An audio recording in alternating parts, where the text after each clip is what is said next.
औज़ुबिल्लाहिमिनश्शैतानिर्रजीम बिस्मिल्लाहिर्रहमानिर्रहीम। Welcome to a new video. और आज हम मौजूद हैं कराची के इलाके महमूदाबाद बलोच कॉलोनी में। और यहाँ पर हम इंस्टॉलेशन कर रहे हैं इन्वेरेक्स का 3.6 kilowatt IP66 model newly launch है। और इसके साथ हम इन्वेरेक्स की ही लिथियम आयन बैटरी यूज़ कर रहे हैं 2.6 किलोवाट की। और ये तमाम हमारी एक्सेसरीज़ यहाँ पे मौजूद हैं। और ये देख सकते हैं फर्स्ट लुक इन्वेरेक्स से 3.6 किलोवाट का सिंगल MPPT मौजूद है इसके अंदर। हैवी लोड, स्मार्ट लोड और ग्रिड के कनेक्शंस। और ये इसकी डेटा शीट आ गई। IP65 है एक्सपोजर इसका।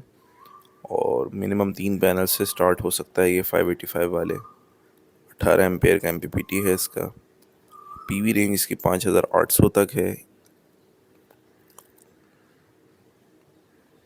और उसके अलावा ये पीक आउटपुट जो है टॉर्क तकरीबन आपको फ्यू सेकंड्स के लिए 1-2 मिली सेकंड्स के लिए 7000 वाट तक का टॉर्क बर्दाश्त कर सकता है। ये इसके साथ इसकी कुछ एक्सेसरीज आ गई हैं जिसके अंदर rawl bolts, BMS cable, MC4 connectors वगैरह मौजूद हैं।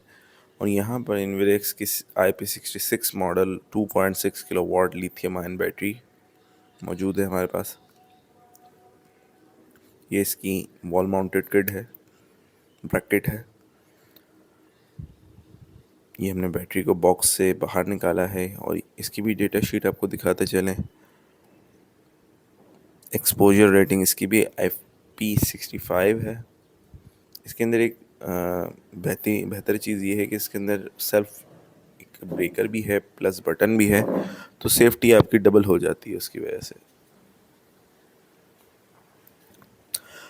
इन्वर्टर हमारा और बैटरी वॉल के ऊपर हैंग हो चुके हैं। और देख सकते हैं काफ़ी हाइटेड जगह है ये, अराउंड 7 फीट के ऊपर, 7 सवा 7 फीट की हाइट के ऊपर इसको हमने हैंग किया है। और इसके ब्रैकेट किट वगैरह जो है रबर बोल्ट से मजबूत किया। इन बैटरी के लिए हमने after market rubber bolt use किए हैं क्योंकि वो उसकी क्वालिटी जो है इन्वेरेक्स की रबर बोल्ट्स की थोड़ी सी लो तो नहीं कहेंगे, बट वो साइज़ में इतने बड़े होते हैं कि वो अक्सर दीवार जो हैं वो क्रॉस कर जाते हैं। तो इस वजह से हमने आफ्टर मार्केट ब्राउल बोर्ड इस्तेमाल किए। इसके साथ जो हमने DP यूज़ की है उसके अंदर क्लोपाल का बॉक्स यूज़ किया है। उसके साथ चिंट के एज़ यूजुअल हमने ब्रेकर्स यूज़ किए हैं AC और DC साइड दोनों पे। और यहाँ देख सकते हैं बैटरी वायर्स वगैरह लग चुके हैं। थोड़ा सा बैटरी वायर जो था वो हमारा कंजेस्टेड हो गया था, बट अल्हम्दुलिल्लाह उसको हमने एट दी एंड कवर कर दिया था। तो यहाँ देख सकते हैं ये बैटरी के मैं कनेक्शंस दिखा दूँ। ये BMS केबल PCS के ऊपर लगती है। इन आउट के जो पोर्ट होते हैं वो बैटरी पैरेलल करने के लिए होते हैं। और यहाँ पर भी बैटरी परसेंटेज सेम है। इन्वेरेक्स की बैटरी में परसेंटेज एक अप या एक डाउन आती है, ये कॉमन उसके अंदर चीज़ है। और यहाँ भी BMS के ऊपर भी इन्वेरेक्स लिखा हुआ आ रहा है। और यहाँ पे देख सकते हैं तकरीबन हमने इसकी जो वायरिंग वगैरह का काम है इन्वर्टर से DP तक की वो खींच दी है। अब यहाँ पर हमने प्रोटेक्शन NIN की यूज़ करी है। फायर प्रोटेक्शन डिवाइस भी हमने इसमें ऐड करी है। कोशिश करें कि सिस्टम्स में फायर प्रोटेक्शन डिवाइस ऐड करें। उसकी वजह ये है कि 1500-2000 रुपये की चीज़ से आपको बहुत बड़ा नुकसान से आप बच सकते हैं। और इन्वर्टर और यहाँ पर हमने दोनों सिलेक्टर बॉक्स भी ऐड कर दिए हैं, हैवी लोड स्मार्ट लोड का। और इसके बाद अभी हम जाएंगे अपना सेलेक्टर्स की वायरिंग करेंगे, देन फिर हम उसकी वायरिंग को जो है मेन के अंदर ले जाकर इनपुट में लगाएंगे। और वीडियो पसंद आ रही है तो वीडियो को लाइक करें, चैनल को सब्सक्राइब करें, वीडियो एंड तक देखें। इसकी लोड टेस्टिंग में मैं आपको दिखाऊंगा लॉन्जी हाइमो X10 के हमने इसके साथ पैनल्स ऐड करे हैं इस सिस्टम में। और यहाँ पर सिलेक्टर्स वगैरह का काम जारी है। 3 सिलेक्टर इसमें लग रहे हैं, 2 102 के जो कि सोलर में काम आएंगे। उसके अलावा 3 फेज़ का इनका मीटर है, तो उसके फेजेस से लोड डिवाइड हुआ हुआ था, तो हमने उसको सिलेक्टर लगाकर तमाम लोड को एक ही फेस पे चलाएंगे। अदरवाइज़ इनके सिलेक्टर्स ज़्यादा लगेंगे सोलर को तमाम पोर्शंस पे देने के लिए। ये देख सकते हैं ये इसका आ गया हमारा हैवी लोड और स्मार्ट लोड। और यहाँ मैंने इसकी परसेंटेज थोड़ी लो करी थी जस्ट टू चेक करंट और कनेक्शंस वगैरह। और ये इनकी डीपी है, देख सकते हैं काफ़ी ओल्ड टाइम का काम हुआ हुआ है ये, और काफ़ी मैसी हुआ हुआ है। तो कोशिश करेंगे इसको जितना क्लियर कर हो सकता है इसको करेंगे। और यहाँ पर हमने 40-40 साइज़ की जो है डक यूज़ करी है, स्लॉटेड नहीं है, कॉमन, बट हमने उसको यूज़ करा है। और यहाँ पर वायर्स वगैरह इसमें से निकाले हैं अपने। पहले हमारे क्लाइंट का इरादा इन्वर्टर लगाने का, ये हमारे एसी का जो पाइप है इसके ऊपर था, बट इसी के बैक साइड पे एक रूम है, हमने उसमें ऐड करवाया अपने क्लाइंट से सिस्टम। और यहाँ पे हमने ग्रिड के थ्रू बैटरी को थोड़ा चार्जिंग के लिए ग्रिड अभी ऑन करी है ताकि हमारी बैटरी थोड़ी बहुत चार्ज हो जाए, क्योंकि इन्वर्टर भी सेल्फ कंज्यूम करता है बैटरी, तो ऐसा ना हो कि बैटरी ड्रेन हो जाए। और हमने सिस्टम भी चेक करना है ऑन लोड। सो यहाँ से हमारे जो कनेक्शंस वगैरह हैं ग्रिड के, वो अल्हम्दुलिल्लाह तमाम हो चुके हैं। ये सिलेक्टर हमने लगा दिया, जस्ट क्लिप करना है इसके वायर को। ये हमने सिलेक्टर बाहर ही लगाया है क्योंकि डीपी के अंदर जगह इतनी ज़्यादा थी नहीं। जितना कवर अप हो सका हमने इस मैसी डीपी को कवर कर दिया है, टाई अप कर दी हैं चीज़ें। ये देख सकते हैं हमने जो अपना इनपुट वगैरह लेके आए हैं, इनपुट आउटपुट, वो हमने टाई अप कर दिए हैं। फेजेस सिलेक्टर वगैरह को जो, और अल्हम्दुलिल्लाह ओवरऑल हमारा काम हो चुका है। जस्ट पीवी वाला मामला रह गया है। और यहाँ देख सकते हैं ये कस्टमाइज स्ट्रक्चर हमारे क्लाइंट ने बनवाया था। अराउंड 65,000 रुपीज़ इसकी, 65 to 70,000 कॉस्ट हुआ ये। गार्डर प्लस पाइप में बनवाया हमारे क्लाइंट ने। और ये देख सकते हैं यहाँ से हम पाइपिंग लेके गए हैं। काफ़ी कंजेस्टेड और ये हाइटेड जगह थी, और इसकी क्लिपिंग वगैरह हमने करी है। तो यहाँ से क्लिपिंग करके हम इनपुट जो है सोलर का लेके गए हैं। और ये देख सकते हैं मेन शराय फैसल की बिल्डिंग्स वगैरह आपको दिख रही होंगी। KECHS सोसाइटी है ये, और ये इनके फर्स्ट फ्लोर का छज्जा है। यहाँ से हमने इसको इनपुट अंदर किया है। और ये देख सकते हैं ऊपर से हमारे जो वायर्स हैं वो आ रहे हैं पाइपिंग के थ्रू। ये तकरीबन 12 फीट के 10 फीट की हाइट पे हम खड़े हैं, मेन रोड चल रहा है। और यहाँ से इनपुट ले जाकर हमने इसमें सोलर के वायर्स, हमने इधर हाफ जो डक पट्टी बची थी वो हमने इधर यूज़ करी। उसके अलावा हमने सोलर का इनपुट दे दिया। और काफ़ी लेट नाइट हो चुकी है, तो आज के लिए हम वाइंड अप करेंगे। नेक्स्ट डे पे चेक करते हैं अब सुबह में कि क्या प्रोडक्शन वगैरह आती है। पीवी जस्ट हमने डाउन कर दी है, उसको कनेक्ट करना और ऊपर की पाइपिंग करना हमारा रह गया है। बाकी ये देख सकते हैं सिस्टम वर्क मोड में हमने किस तरीके से इसकी सेटिंग्स वगैरह करी हैं। MC4 पंच करना रह गए हैं हमारे, और पाइपिंग वगैरह रह गई है। तो यहाँ पर देख सकते हैं वायर्स हम MC4 यहाँ पे क्लिप करके छोड़ गए थे कल। बाकी की हमने जो पाइपिंग वगैरह थी वो अल्हम्दुलिल्लाह पूरी कर ली थी। जस्ट सिंस वायर उसको कनेक्ट करना है, बट ये थोड़ी सी जगह जो है वो टिपिकल है, क्योंकि इनकी जो दीवारें वगैरह थी वो काफ़ी कम हाइट पे थी।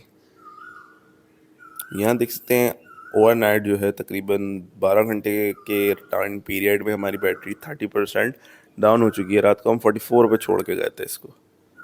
और यहाँ देख सकते हैं चार्जिंग एम्पेयर, डिस्चार्जिंग एम्पेयर। इन चार्जिंग एम्पेयर्स को भी मैं 40 करूँगा। हमने परसेंटेज ये रखी है कि 10 पे कट ऑफ हो जाए, लो बैटरी 25 पे हो। मींस कि जैसी बैटरी आपकी 25 तक पहुंचेगी तो इन्वर्टर का इनकेस ग्रिड ऑन होगी तो वो चार्ज करना शुरू कर देगा। और हमने जो सिस्टम वर्क मोड में जो उसको टाइम पीरियड दिया है और परसेंटेज दी हैं वो वहीं तक चार्ज करेगा। इसके अलावा ज़ीरो एक्सपोर्ट टू CT हमने रखा है, उसको हम ज़ीरो एक्सपोर्ट टू लोड पे शिफ्ट करेंगे। बाकी टाइम चेक लगा दी है हमने, सारी चीज़ों पे चेक लगा दिए हैं। ग्रिड चार्ज पे जेन के ऊपर ना लगाएं क्योंकि जनरेटर से तो उसको आप चार्ज नहीं कर रहे हैं। ये फ्रीक्वेंसी वगैरह की ग्रिड की सेटिंग्स आ गई।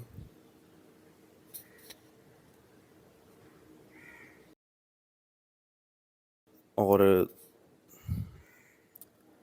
अभी पीवी के आपको वोल्टेजेस वगैरह चेक कराते हैं। हाइमो एक्सटेन की लॉन्जी के ये 645 वाट के पैनल्स हैं। वायर्स के अंदर हमने नफीस केबल यूज़ करा है 6 mm सिंगल कोर। XLPO नहीं है, बट ये अच्छी क्वालिटी का वायर है। मैं अपने काफ़ी प्रोजेक्ट्स में ये यूज़ कर चुका हूँ और अल्हम्दुलिल्लाह बहुत अच्छी प्रोडक्शन देता है ये वायर। तो कनेक्टर भी हमने पंच कर दिए हैं। आए आपको लोड टेस्टिंग दिखाते हैं कि 6 पैनल कराची के क्लाउडी वेदर में जो करंट अभी जुलाई में चल रहा है उसमें कैसी प्रोडक्शन दे रहे हैं। और यहाँ देख सकते हैं 1100 वाट की हमारी प्रोडक्शन आ रही है। उसकी भी एक ये वजह थी कि हमने बैटरी का जो करंट है वो 40 एम्पियर रखा था, तो इन्वर्टर जो है उससे ज़्यादा पैदावार कर ही नहीं रहा था।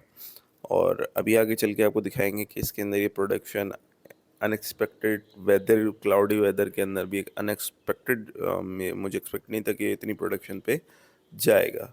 यहाँ देख सकते हैं स्मार्ट लोड पे हमने लोड ऑन कर दिया है। इसके अंदर एक विंडो एसी इन्वर्टर वाला फ्रिजेस वगैरह चल रहे हैं और पंखे लाइटें चल रही हैं जो घर का लोड है।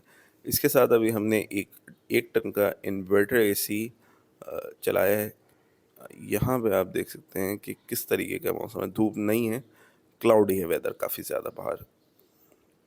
और ये हमारी प्रोडक्शन कितनी जा रही है, 1600 वाट तक की हमारी प्रोडक्शन जा रही है, 1660 वाट की। और जो इजाफी करंट है वो हमारा इन्वर्टर बैटरी से ले रहा है, तो थोड़ा थोड़ा करके हमारी जो प्रोडक्शन है वो इंक्रीज़ भी होती जा रही है। और तकरीबन हमने 26 मीटर इसके अंदर वायर यूज़ किया है। 3 किलोवाट तक हमारा इन्वर्टर जा चुका है, जिसमें 2 एसी चल रहे हैं, एक फ्रिज चल रहा है। एसी अगर आप 2 चलाते हैं 3.6 पे, तो 1-1 टन के, तो कोशिश करें टेम्परेचर उसका नॉर्मल रखें। और 1 बाय 1 जब एक एसी स्टार्ट हो जाए, उसका टॉर्क ख़त्म हो जाए, 10-15-20 मिनट के गैप से दूसरा एसी ऑन करें। और अगर आपने एक साथ ही चलाना है तो बेहतर ये है कि आप 6 किलोवाट की तरफ शिफ्ट कर जाएं। और ये वो देखें ज़्यादा हमारे बेहतर रहेगा। सिस्टम का मास्टर लुक, अल्हम्दुलिल्लाह बहुत ही अच्छा एक लुक आया है सिस्टम का। तमाम चीज़ें मेजर करके लगाई गई हैं और ख़ास ख्याल रखा गया है कि एक ही लाइन पे सारी चीज़ें आएँ। इन और battery, inverter, duck, DP, selectors, और अल्हम्दुलिल्लाह काफ़ी बेहतर लुक आया इस सिस्टम का। क्लाउडी वेदर है, प्रोडक्शन, और ये देख सकते हैं साइड के ऊपर इसके अंदर एक पीवी स्विच होता है। सोलर ऑन करने के बाद भी, लगाने के बाद भी पीवी स्विच ऑन करना लाजमी है इसके अंदर। और यहाँ पे हमने ग्रिड ऑफ रखी हुई है। एक ये सिंगल पोल का ब्रेकर जो है ये स्मार्ट लोड से लूप करके हमने निकाला है हमारे क्लाइंट को। ऊपर वाले फ्लोर पे एक एसी हम हमारे क्लाइंट ने ऐड करा है उसके लिए। देख सकते हैं प्रोडक्शन लॉन्जी हैमो X10 की 2550 वाट की। और वेदर आप देख सकते हैं किस तरीके का है, हल्की। वीडियो पसंद आए तो वीडियो को लाइक करें, चैनल को सब्सक्राइब करें। मिलते हैं नेक्स्ट वीडियो में। अल्लाह हाफ़िज़।